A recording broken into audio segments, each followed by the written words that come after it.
इंद्रियाणि च सर्वाणि सर्वं ब्रह्मोपनिषदम् माहं ब्रह्म निराकुर्याम्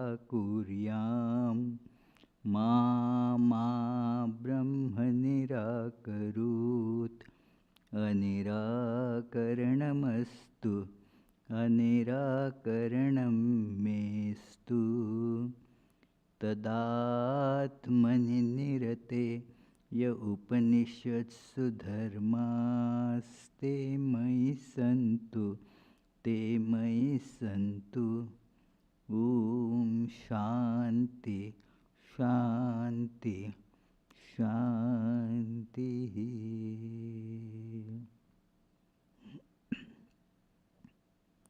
ॐ May all my limbs attain strength. May the body, the mind, all the sensory and motor organs and the life force become powerful and efficient. All is verily the Brahman spoken of by the scriptures, which is the all-pervading existence absolute, the ultimate knowledge absolute, and the eternal bliss absolute. Let me never deny the truth of this all-pervading blissful existence, the Brahman. May the Brahman never reject me either.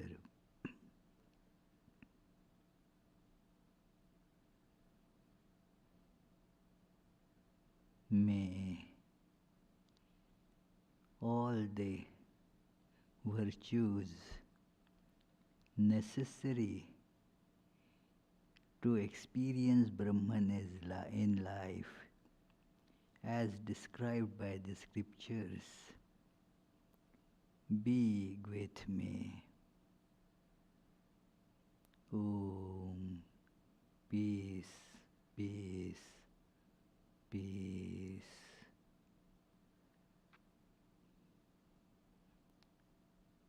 Let us try to feel the all-pervading, one without second,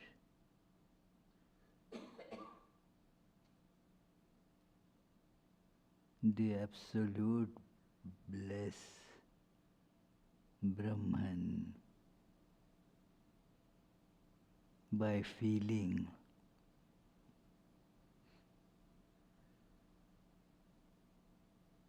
that our body and mind, they are like the waves in the ocean. Let us feel each one of us is a wave.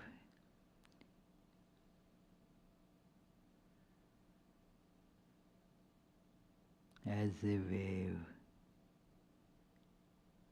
I rise, grow,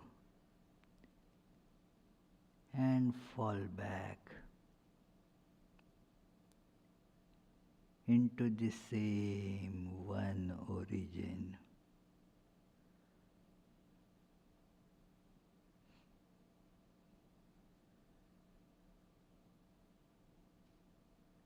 All waves are like that. They are just appearance.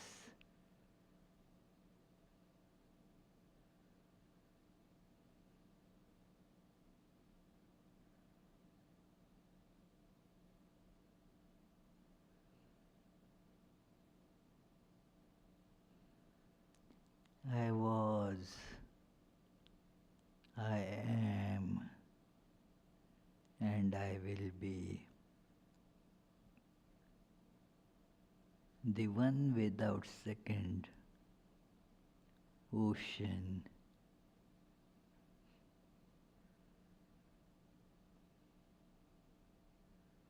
which does not change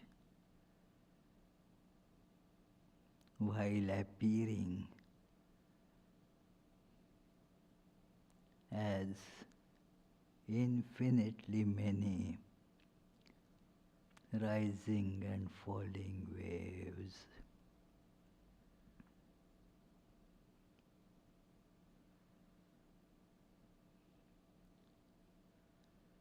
Realizing this truth,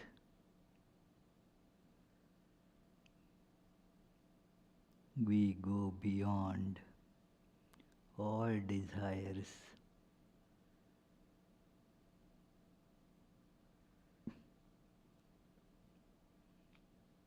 beyond all changes,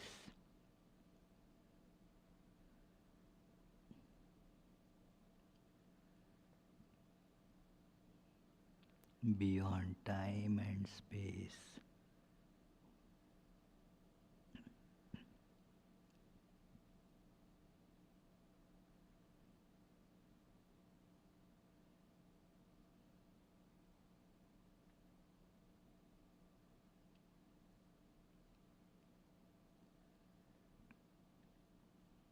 There and there alone, one attains the everlasting perfection.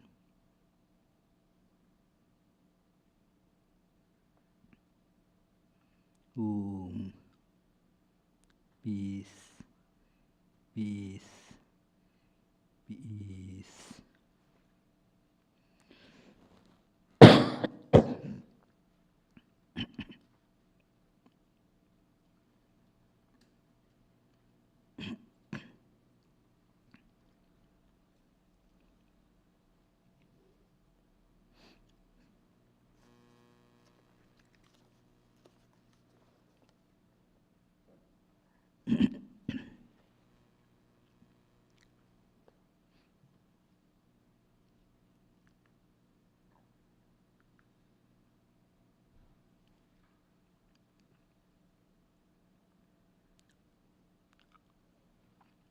That video is not appearing.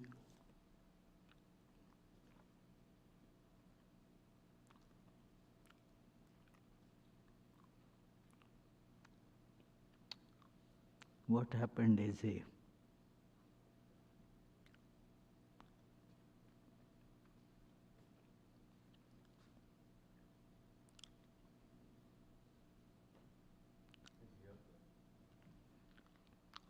okay, in time it will appear. Hey, here it goes. So, oh, it is the old one. Where is the new one?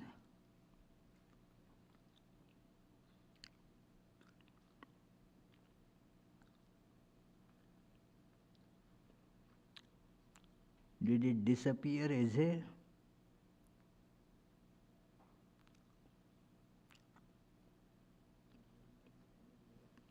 So today, it is the 140th class of this great, tremendously powerful text, Srimad Bhagavatam. It is wonderful, very helpful for spiritual life, because it expresses through stories all those important truths which are told in Upanishads and Bhagavad Gita.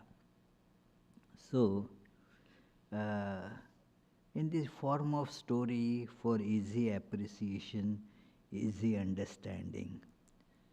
So, we shall see this today.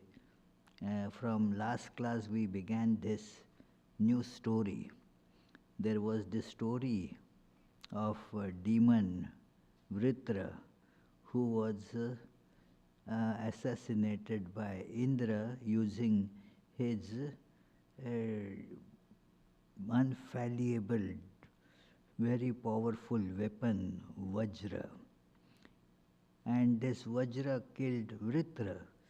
But while the battle was going on, Indra, as well as all others and the readers of that story, listeners of that story, were stunned by the tremendous devotion that this Vritra, a demon by birth, Asura, this Asura had such tremendous devotion.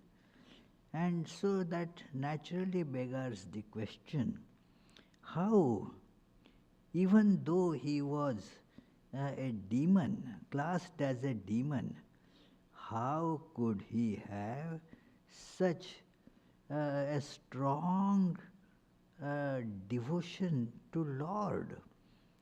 One does not get devotion if one indulges in activities which are just one can expect from a demon. A demonical nature of hurting, killing others, tormenting others, that naturally excludes the possibility of devotion. But here we see this demon Vritra with such unalloyed, total devotion to Lord. And that is why, as Indra killed him, he attained to the ultimate liberation. So therefore, the listener, the king, asked this question, how did this Vritra, though being a demon, got this devotion? But first, to begin at the beginning, and that is chanting or reciting the prayers, initial prayers.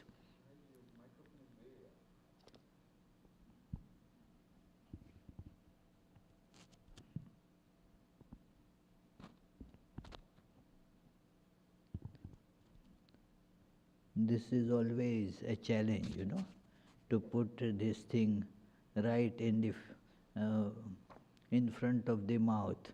Is it okay now or no? You can correct it. Huh? You can correct it before others start complaining on the website. There you go. Huh? That's what happens, Charlie. Here you can listen. No, please let it not be pushed into my mouth. Almost he did like that. It got into my mouth. I was about to bite on it. Yeah, not a joke, really. So anyway, so just to listen in the hall, one does not need microphone also. But this is for the use of those who are listening on the web. So anyway, let us recite this opening verse, which is the first verse of this text. So recite as loudly as you can.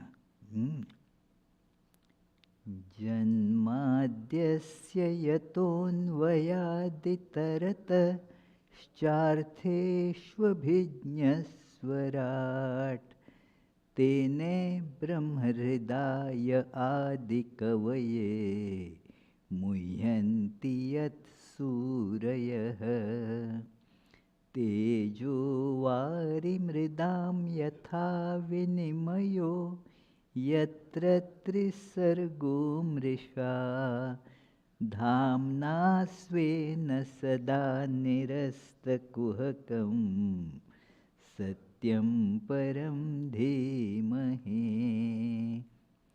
That from whom creation, sustenance and dissolution of the universe take place, who is both the instrumental and material cause of it, who is omniscient, is the only one having self-mastery, being the one independent entity, who illumined the mind of Brahma with the Vedic revelation, whose wisdom is wonder of even the greatest sages, in whom the world of the three gunas subsists, just as the combination of materials like fire, water and earth subsist in their causes without changing their elemental nature, in whose consciousness there is nothing false. On that truth supreme we meditate. One important thing to note, that the God in whose consciousness there is nothing false. That because that is the truth. It does not change but appears to change. It is deceived by the ordinary beings, the created beings, by seeing that it is all changing and it is therefore something is real and something is not real. Something is false and something is truth. That is how the awareness of ordinary beings is. Therefore, we search for the truth and then we see something is false, something is true. So, but in the awareness of that, there is nothing false. Nothing is apart from truth. The truth alone manifests like all these relative, so-called real and unreal. Both are the expressions of that supreme truth.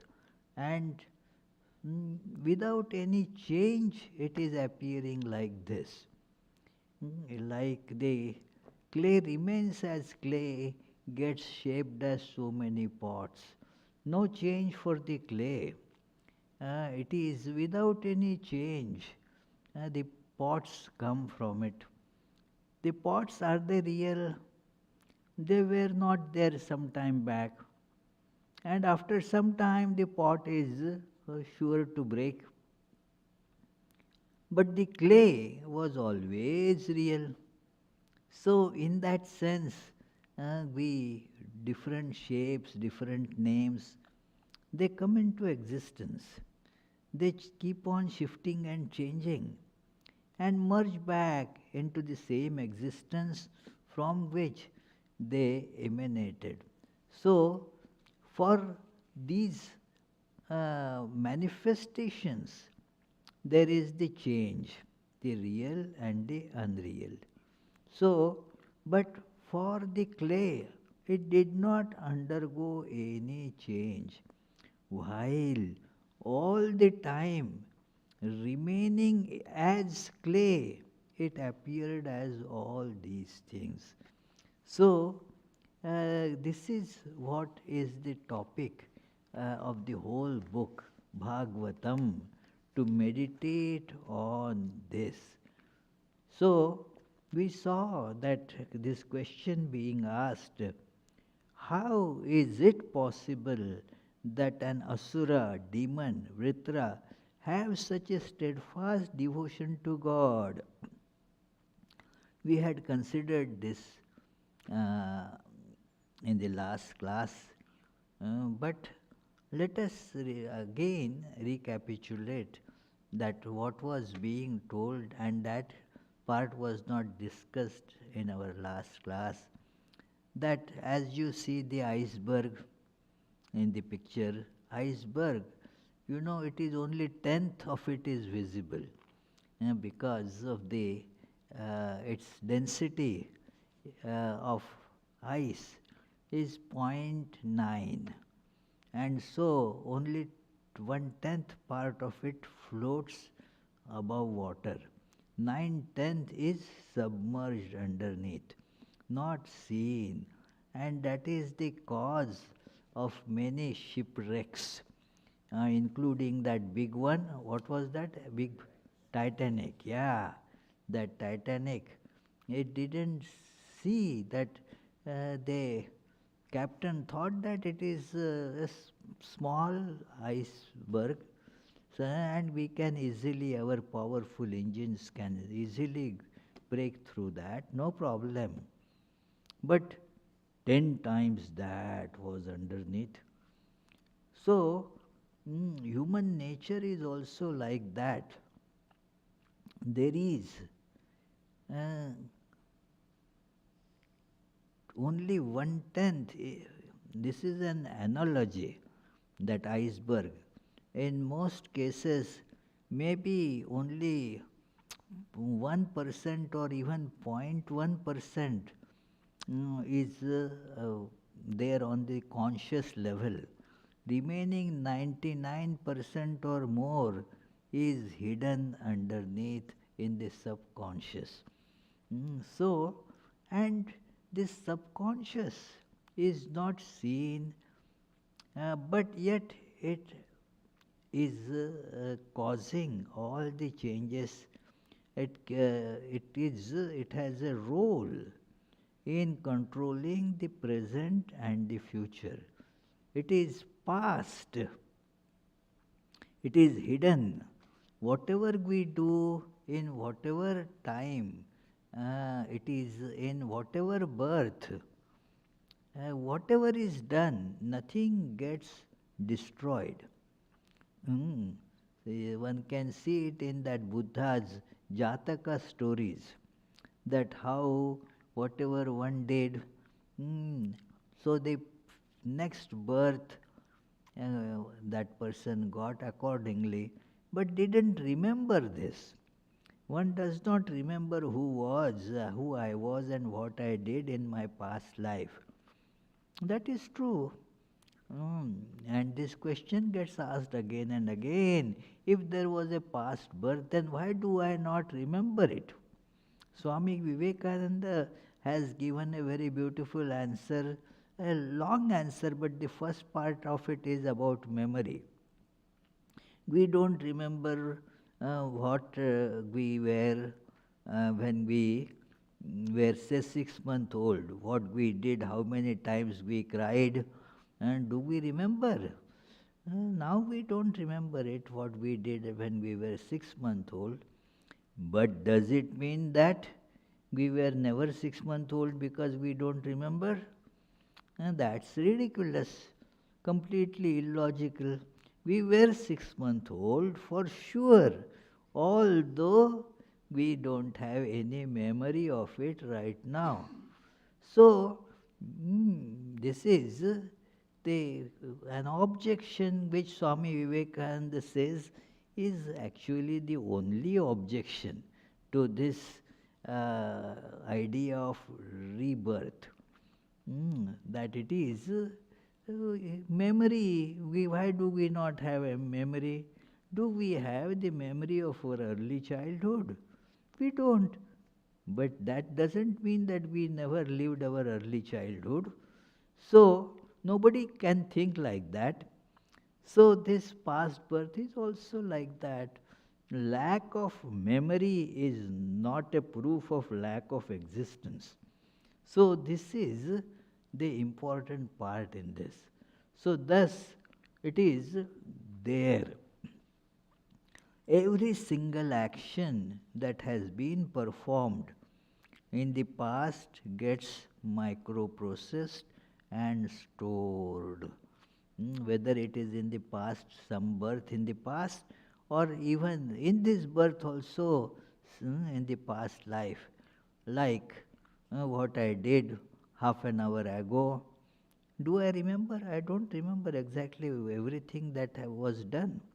No, it is, there was a humorous story that many things that we do every day we forget. So, one witness was deposing before the judge, And then the judge asked that person, uh, can you tell what kind of shirt that person that you saw stealing and running away? What shirt that person had? And this man said, well, I remember that this is the same person, but what shirt he had put that day, I don't remember. The judge said, you said you saw and you don't remember. Did you forget just like that?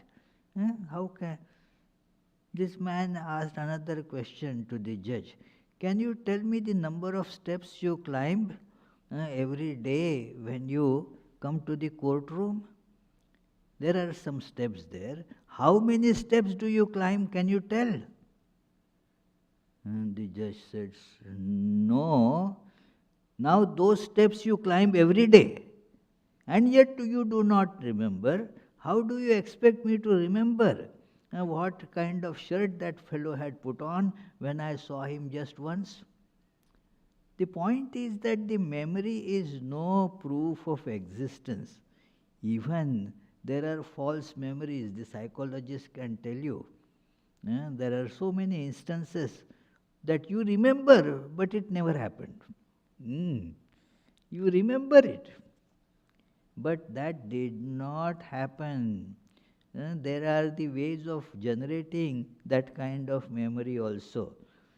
Suppose I saw Paul somewhere, now I see him, or he is known, but some unknown person. And then I say, hey, how are you? We are meeting after a long time. Actually, I had never met him. I know that. But if I say, oh, we are meeting after a long, long time, that man looks, did we meet? Oh, have you forgotten? You know, that day it was raining so much, and it is right in the mall that you came to buy something, and I also came to, and then you forgot. Huh? It really happened. And if you have the knack of talking, that person starts thinking, yes, yes, it did happen. Not only that, that person will narrate this to other people, will go and tell his wife, oh, I met a person that I met some years ago at that place, and I had completely forgotten. But he remembered, and he told me. So now that never happened, but that memory gets generated like that. And thus he will tell, oh yes, I remember now. If that person is met again, oh yes, yes, I remember that we met, and then so forth. So a false memory. It is one instance that one Swami had told me to go to our own library. This is many years ago, about close to 40 years ago, that get this book is in our library, get this book from our library, I need it, it is there in the library. So I went there, and then the librarian said that I don't think we have that book. But then I said, look, that Swami says that he remembers having seen it here. Then that Swami looked everywhere. He could not find. He looked all the catalogues, the index cards, and everything was thoroughly looked, and the book was not there, not found. Then I said, well, that Swami has a good memory. And this librarian humorously remarked, oh, he has such a good memory, not only that he remembers what he saw, he also remembers what he didn't see. So this is something that happened. So memory is no proof of the existence of things. So therefore, in the past, so many things happened, it gets microprocessed and stored. Nothing is lost. And because it is there, it will have an impact also. It is, and therefore we see ourselves, we find how could I behave in such a strange way, or how could that person behave in such a strange way. Uh, I thought him to be a very nice, good person. How could he commit such a heinous act? Or the opposite. I mean, I could never believe that this person had any religious feelings in him, but it seems he comes to the temple every day and meditates also. Wonderful. How it happens? It is because it is all under the surface. So, this Vritra Shuka said that there are things like that which we do not know it happened, but it did happen. So, let me tell you a story about this Vritra's past life. And an interesting story begins here that we saw a part of it, that in the land of Shurasena near present Mathura, there ruled a pious, prosperous king of the name Chitraketu, who, though blessed with health, wealth, and beautiful, good natured wives, but had no child. Mm. In all those children's book that I used to read in my, the childhood, all of them used to have this kind of feature. Many, at least most of them. It would be described that the king was wealthy, very nice, very powerful, had a big kingdom, but was always sad, miserable, because he did not have any child. So it is and instinctively one feels that I have to have a child. It is told by the psychologist that this is because of the desire to live forever, never to die. So it is assumed that one gets reborn. It is through the genetic connection. It continues. Like the body, although it is dying every moment, we feel that we are living. Same person. So we see that through child, the person will live never ending, that child's child and child's child, like that. So it will go on and on. So that is why people hanker after having a child. So this was the case there, and in ancient times, especially for the rulers, the kings, it was essential that there would be a male child to carry on the kingdom. So the king was used to feel very sad that why I don't have a child, what can be done, and then so was always worried and miserable like almost every person. He badly wanted an issue, a successor, nothing else that he who has was able to give him happiness. Child. This is again a psychology. Whatever we have, that doesn't satisfy us. Whatever we don't have, we keep on hankering for it and thus become unhappy. It is, we have a knack of becoming unhappy.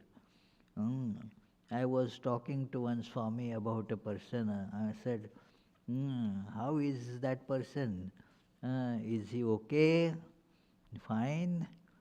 Oh, he has a knack of always becoming unhappy.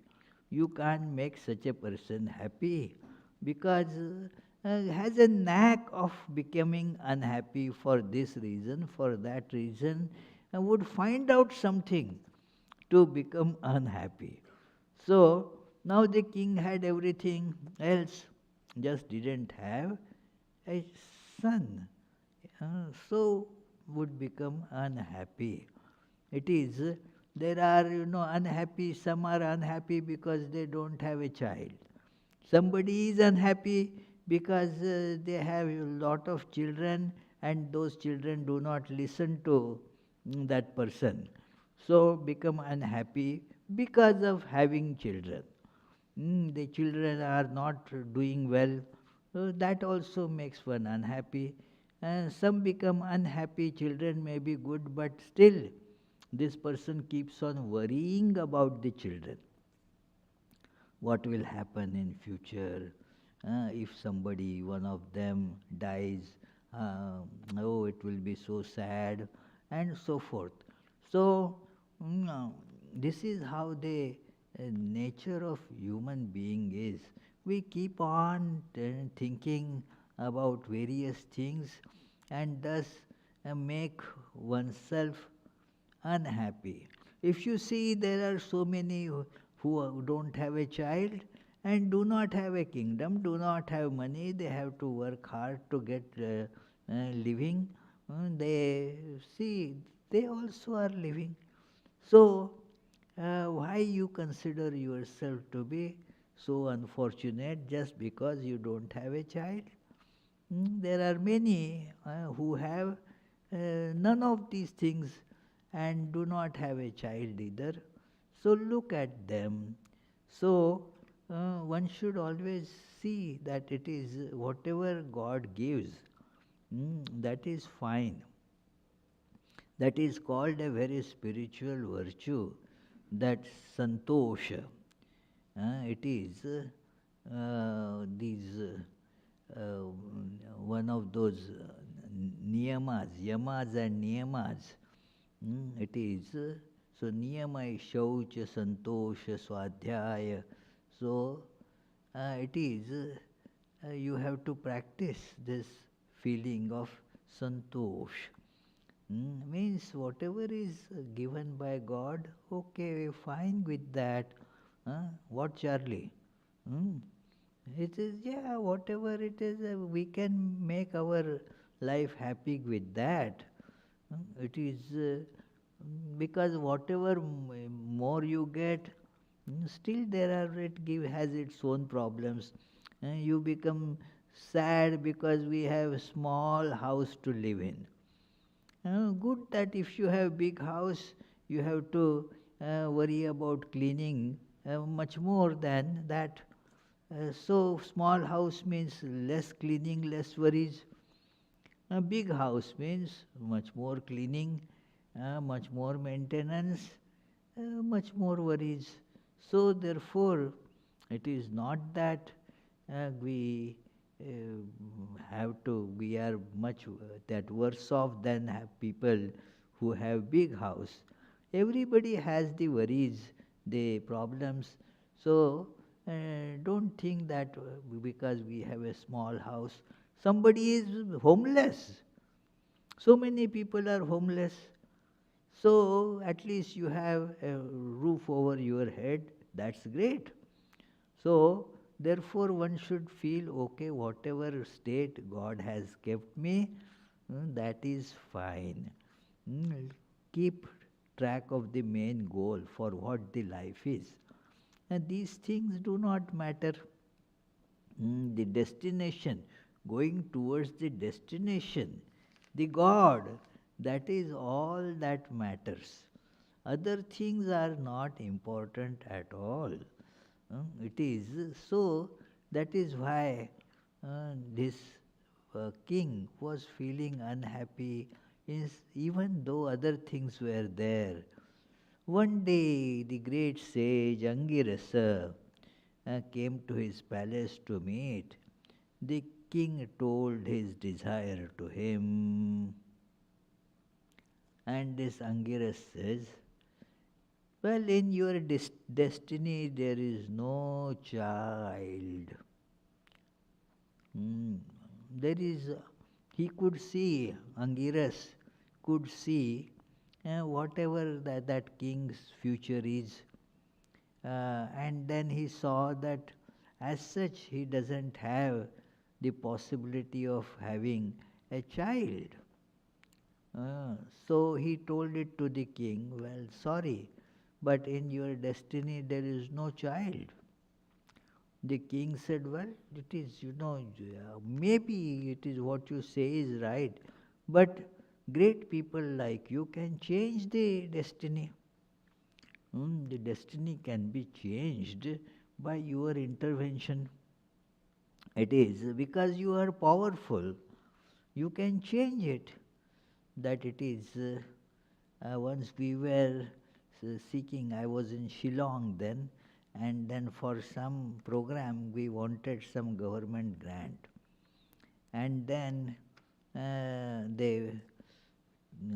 the political representative there had come there who was a minister, or here what is called secretary of that particular department. So we suggested to him that this is something very good you should do for this grant, government grant should be given for this.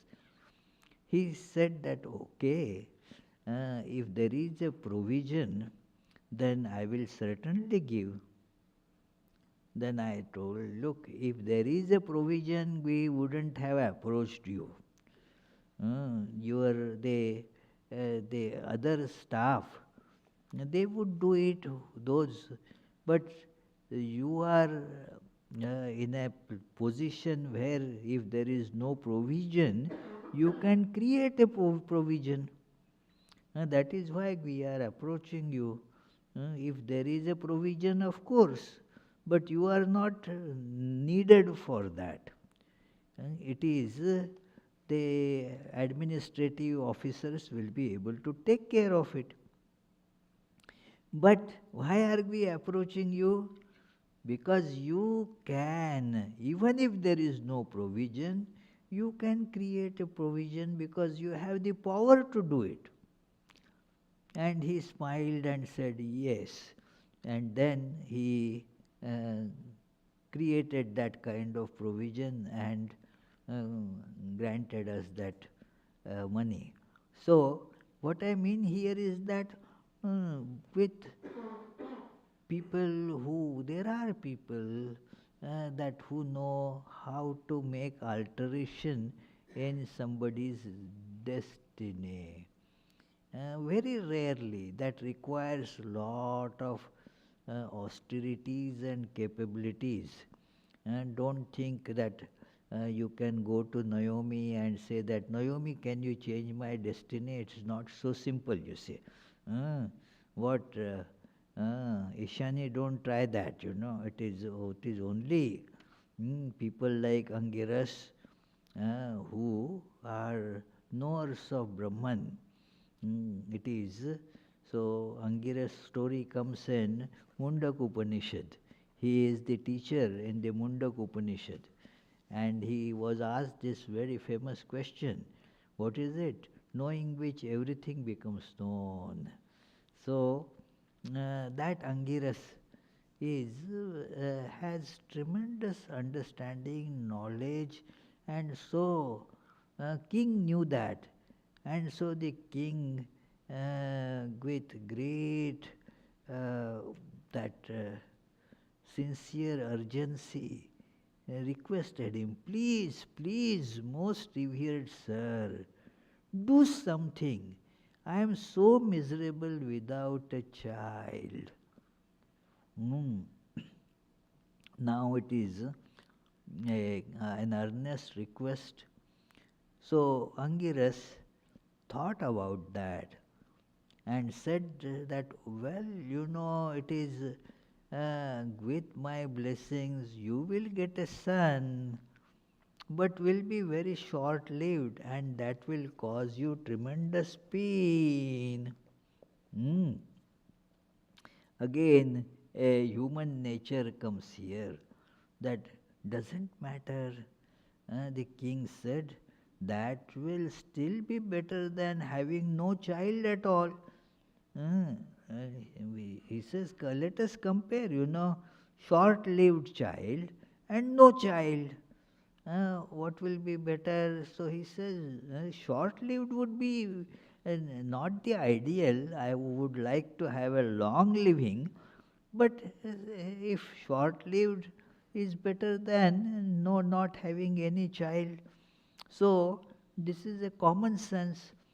So, but what happens? He said, the sage said, that child will be cause of lot of pain to you. So it is said here that it is. Let me read a little bit from the original. Uh, they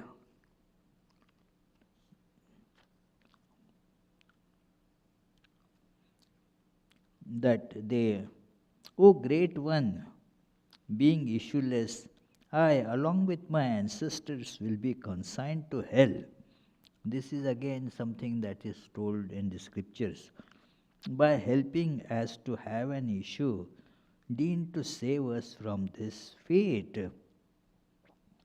So, the learned, merciful, and all knowing Angiras, the son of Brahma, made the king prepare some sacrificial food offering and perform a sacrifice to Tvashta. Tvashta was the father of this Vritra. So, he said, O king, the Maharshi gave the sacrificial remnant to the senior most of the king's wife named Kritadyuti to eat. After that, Maharshi Angirasa, the son of Brahma, told the king that he would have a son who could be the cause of both joy and sorrow to him, and departed. That Queen Kritadyuti, by consuming that sacrificial remnant, bore a son from the seed of Chitraketu as the goddess of Kritika from the fire deity Agni. This is an analogy given that from the deity fire, the offspring comes, it is called Kritika, a particular star. So, it is, so a son got born there. And when in due course the time for delivery arrived, a boy was born, bringing great joy to all the inhabitants. So everybody was so joyous. That after such a long wait, a son was finally born. Everybody was so happy, and were all the king was happy. The queen from whom this was born, that queen also was happy. And all the other queens also were happy. Everybody in the town, as it were, was very happy. And for quite some time, this merriment continued in the palace, in the town. Oh, the child is born. So it was a long ceremony that was going on for days together. Merriment was going on. But then what happened? The things change. Things change. Human nature changes. The queen from whom the child was born, she became now the special object of love amongst all his wives. Amongst all the other wives that he had, Only this one became the source of special attraction. Uh, and so, for the child, the king would go to this queen, and the other queens, they felt neglected. Mm. And then, so they became very, very jealous, started cursing themselves. These co-wives suffered intensely from the combined effect of their envy towards that lady Kritadyati, and their inferiority complex, their childlessness, and the king's neglect of them.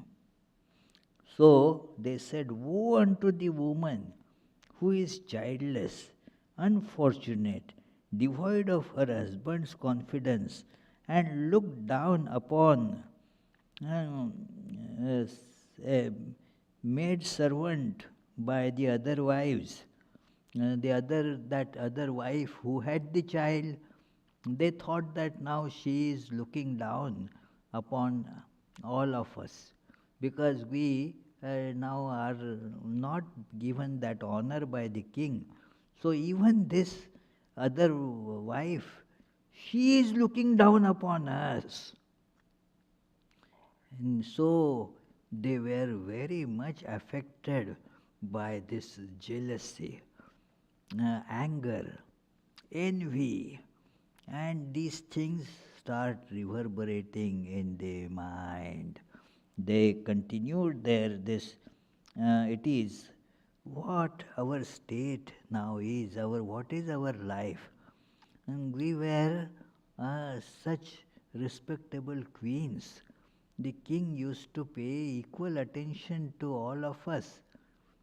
And now, this one, she became special, and our condition became worse than a servant in the house. Nobody cares for us. Not only king, the king's ministers and the other subjects in this city, nobody seems to care for us. Our life has become a completely useless life. So, all that envy, anger, all that started building up, building up, building up. And what happens when the anger like that builds up? One loses that idea, this whole moral idea. The anger just destroys the sense of proportion and the sense of what is right, what is not right. It is said in Bhagavad Gita, when that krodh, the anger arises, krodhat bhavati sammoha. It is in the second chapter, towards the end of the second chapter, you read krodhat bhavati sammoha. Because of anger, what happens? This your understanding of right and wrong, that is gone out of the window. You don't now realize that we should not have this kind of jealousy or envy. It in fact starts becoming bigger and bigger. That is what becomes a big, really a terrible devil form. So it is, they started thinking we have now become worthless. And uh, they saw that this baby is the cause of our misfortune. You start thinking what changed? Earlier we were nice, earlier we were respected. So we were all equal in the eyes of the king and others. Now what changed? What changed? That birth of this baby changed everything. So who is the cause of our misfortune? This baby is the cause of it. And so they conspired, This is the psychology. What sin will jealousy stop at? Nothing. One can commit any sin. It is even so-called good person, when overtaken by jealousy, envy, can commit any sin.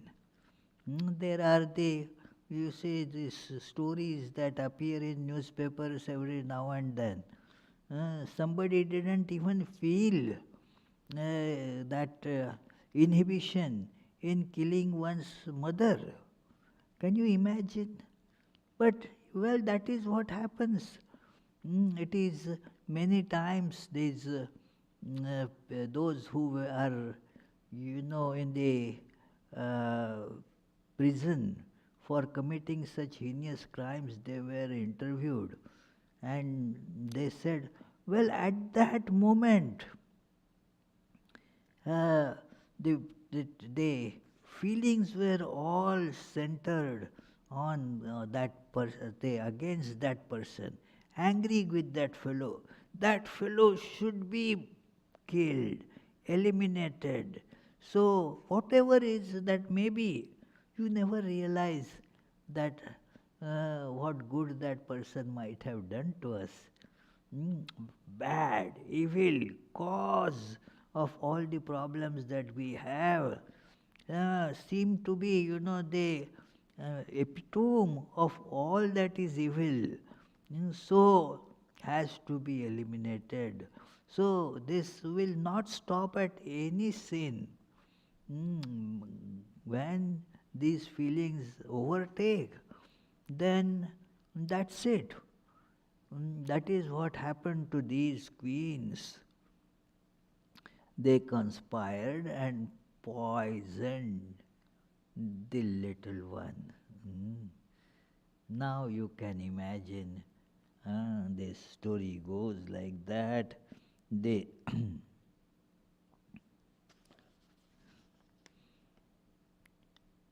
and their condition is described, deprived of all goodness and discriminative intelligence due to jealousy and animosity, and prompted by their intolerant hatred for the faithless king, these cruel-hearted women administered poison to the infant. Cruel-hearted means, because of the jealousy and anger, they became cruel-hearted. Otherwise, they were very nice. So, there is nothing like this is a good person and this is a bad person. The one looking very good person, when this jealousy and anger comes up, that person can do any act. A terribly cruel act can be performed and does get performed by such any person, because it is that jealousy, envy, anger, that is what is doing it. So, if that becomes prominent in our life, that will get done.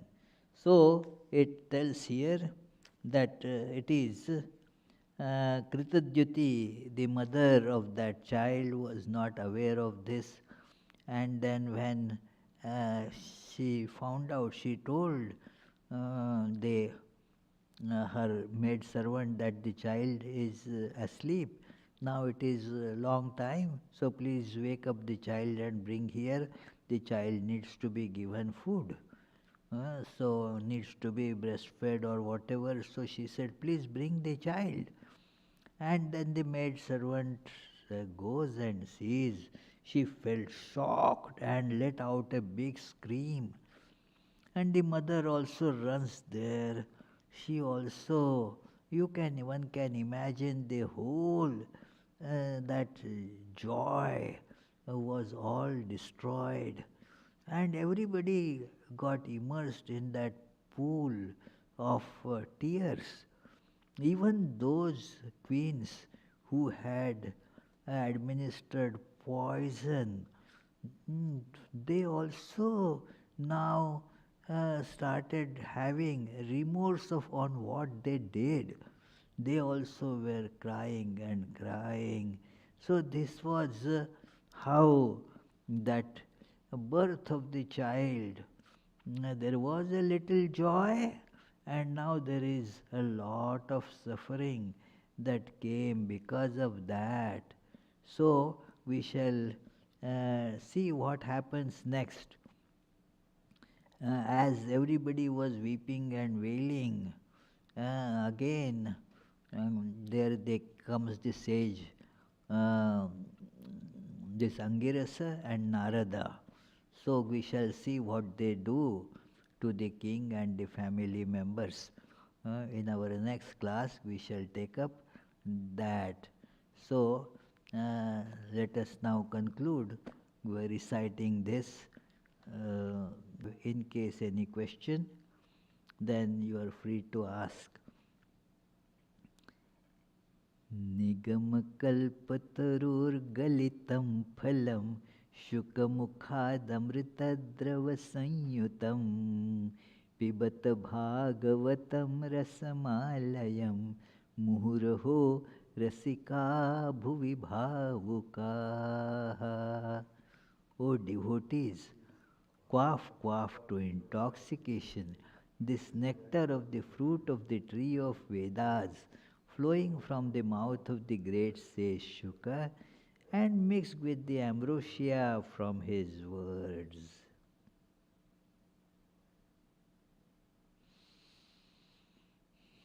Any questions? Oh, you have a question, Charlie? Okay. I fail to see if only 1% is conscious and 99% is unconscious, how I can overcome that. Firstly, that why do we want to overcome it? It is 99% is unconscious, 1% is conscious. So, it is now firstly why to overcome it. Then comes the question how to overcome it. Even if we don't overcome it, we can continue doing spiritual practice, continue to make the best use of whatever means we have. This is one answer to it. Secondly, through meditation, as we go deeper, it is same analogy of iceberg you can see. As one dives deeper, you can feel more and more of the same iceberg that you were not able to see earlier. When you were seeing, you thought that it is only this much. But if you say dive deep, then you will be able to feel, see, oh my goodness, it is so huge. In meditation, we do exactly that. Dive deep into our awareness. And then we start seeing the unconscious. That which is subconscious becomes then conscious to us. We become conscious of it gradually. In Yatishwarananda's book, Meditation and Spiritual Life, this has been mentioned. And actually it does happen too, that one has to really go deep. And then you see all that is in the unconscious starts becoming conscious. So there is a way to do it. But the point is that to be able to meditate, we have to make best use of what we are conscious of. And then cultivate virtues there. So it is then we can have an access to the subconscious. So, but one should be prepared, in the subconscious we will find both. So many good tendencies will be there, so many bad tendencies will be there, and to be able to handle all that, we must be very strong. That it is so. Therefore, and as this story proceeds further, we will be able to see that it is so difficult to be able to think, or um, that thinking also is not the correct word, that just try to feel your form is removed. So difficult to feel. I am not this particular form. It is not easy to feel that. So, with meditation, we will be able to see that I am not limited by this particular form. And then there is the possibility of going deep into our subconscious. As long as we hold that I am this particular shape, which is utterly false, but I hold on to that I am this shape, and this is my weight, this is my location, this is all that I am, then naturally it is difficult to go deeper into our true nature. So that is how we do not become aware of the subconscious. Only 1%, or that also is an exaggeration, maybe 0.1% that we become aware of. That is the only part of the conscious existence. Yes, Sharada?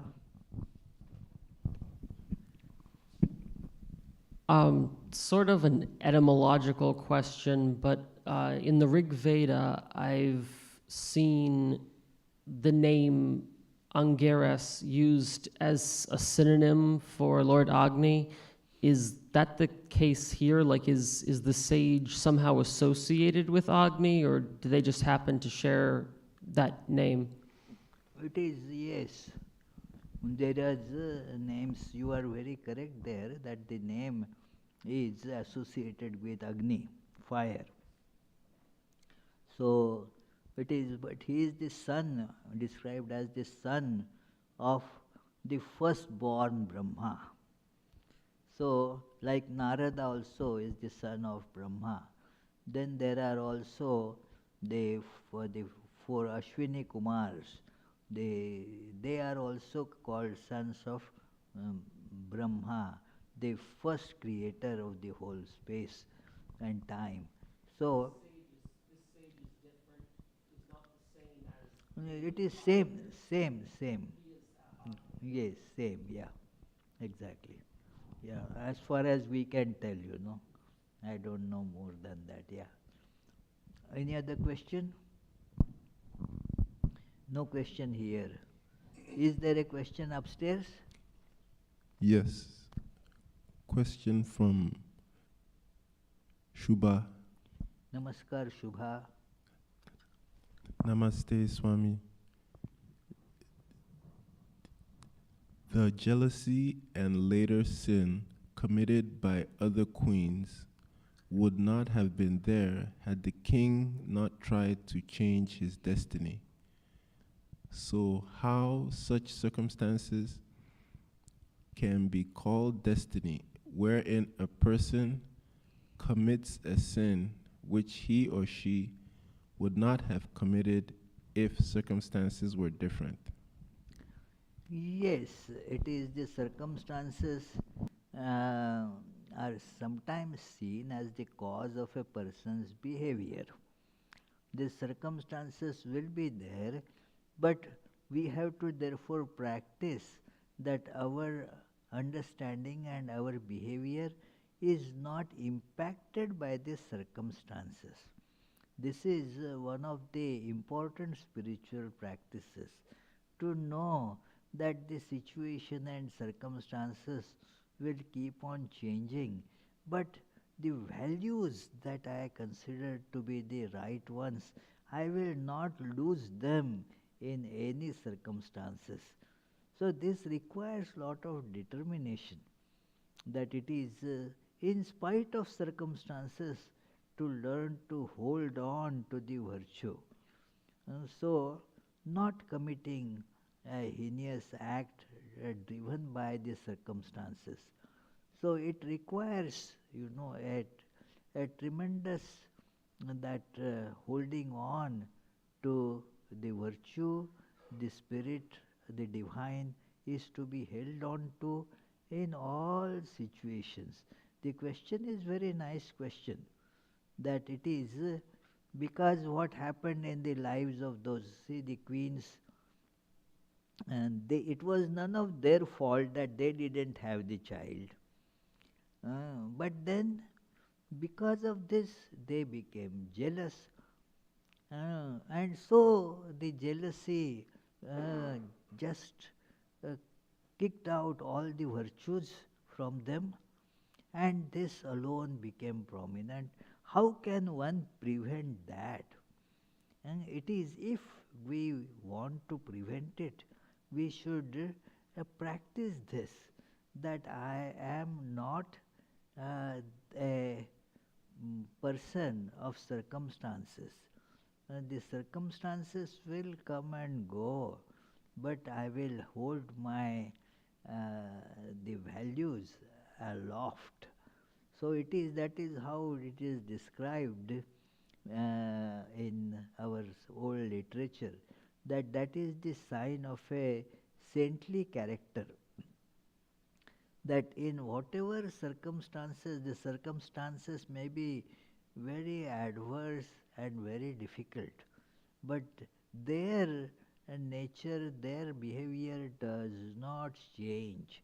An example is given is that of a burning torch. A torch you hold with the the flame pointing up, fine. And then if you decide to put the torch upside down, does it change the direction of the flame? It doesn't now go down. It doesn't burn downwards now. It still will go up. So that is how the saintly character is. The circumstances would change. The demands on one's time will change. It will be sometimes summer. They are like that, There will be, there was not too long ago, um, we were sweating in summer. Now the things are different. It is a little colder. And then we know that there will be what after this, Charlie? Winter, where we will be shivering with cold. So it is, all that is going to happen. Should that change my virtuous living? It should not. There would be sometimes financial, uh, financially good time. Sometime it will not be so good, it will be bad sometimes. And yet, one should be holding on to this virtue. So, that practice is to be there, that I am superior to the circumstances.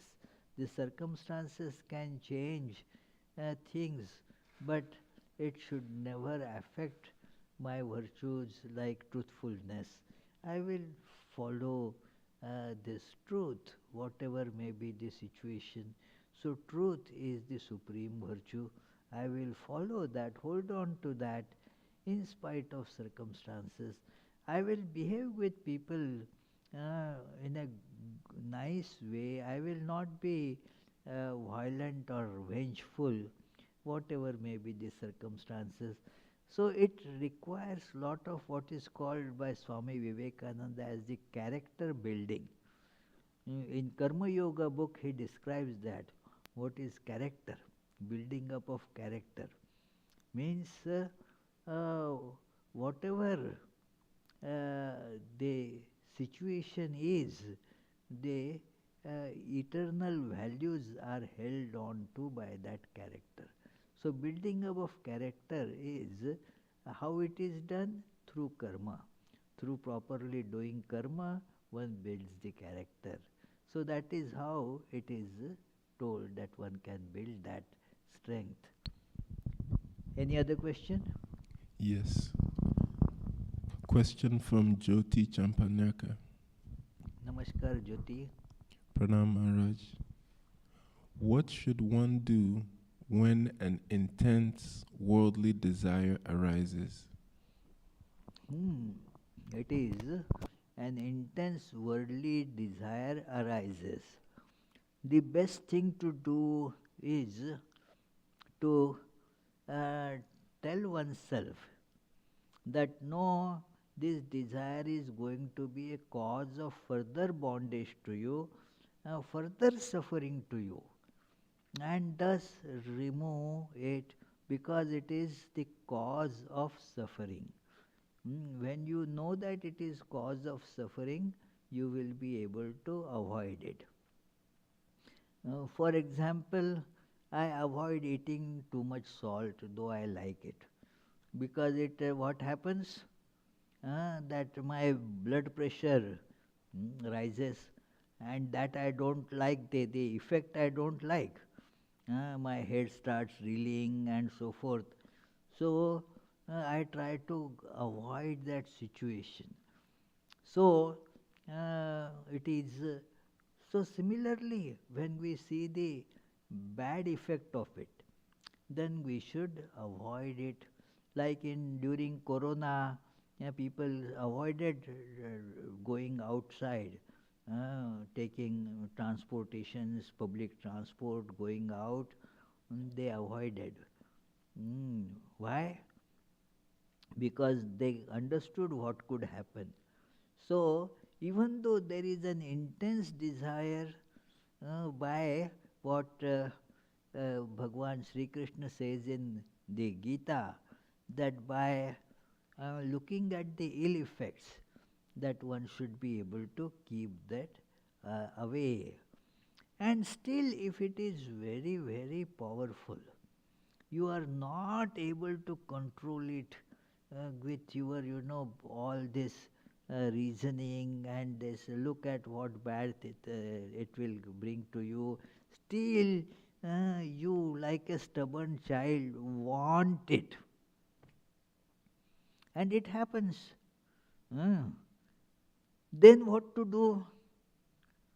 Then Sri Ramakrishna gave the nice answer. What should be done then?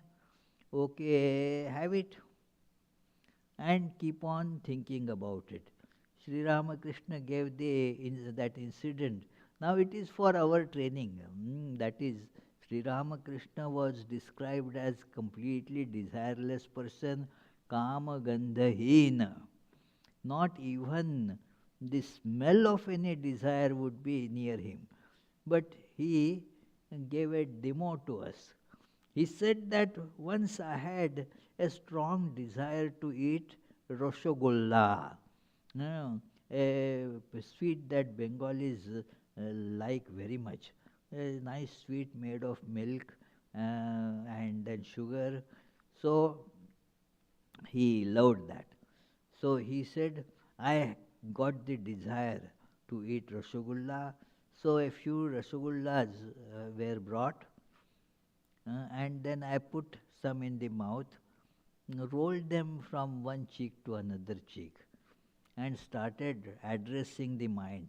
Mind, now do you understand what is eating Rasgulla?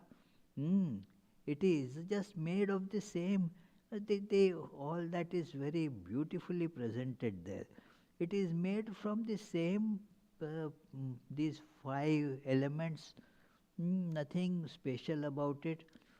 It is made from that very thing, and then it tastes only nice while it is on your tongue for a half a minute or so.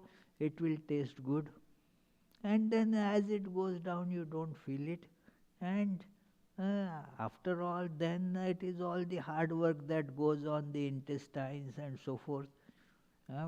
Then he says to the mind, do you understand now?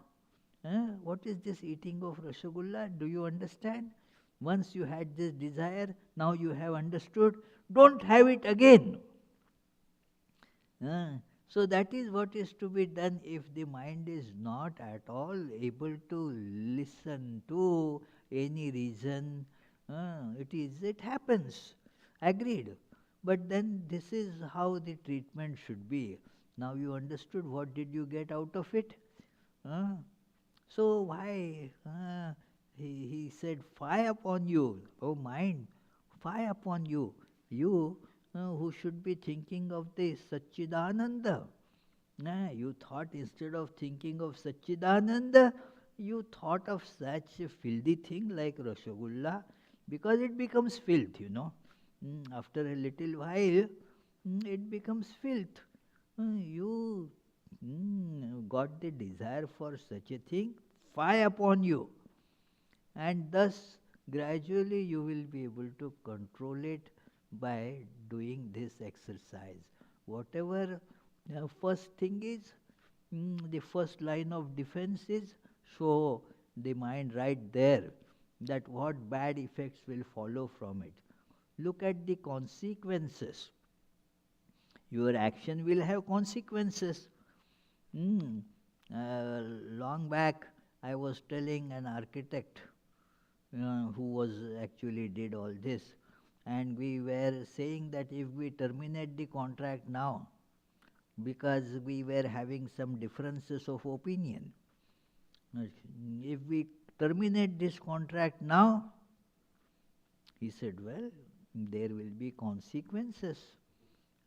You will have to take those consequences also. So that is how, by looking at the consequences, we decided not to terminate the contract. So that is how show the mind the consequences. If you have this desire, look at the consequences, and then you will be able to control. If still you are not able to control, then okay, have it. And then while having it, keep on rolling that and thinking about it. So that is how one can control it. Thank you. Any other question? Okay. So let us conclude with the closing chant, closing prayer. Mukunda Madhava Govinda Bol Keshava Madhava Hari Hari Bol. Mukunda Madhava Govinda Bol Keshava Madhava Hari Hari Bol. Hari Hari Bol, Hari Hari Bol, Hari Hari Bol, Hari Hari Bol. Krishna Krishna Bol, Krishna Krishna Bol, Krishna Krishna Bol, Krishna Krishna Bol. Mukunda Madhava Govinda Bol, Keshava Madhava Hari Hari Bol, Keshava Madhava Hari Hari Bol. As you all know, on day after tomorrow, Sunday, we have a day-long celebration of worship of Mother Durga. You are all welcome and to join. Thank you.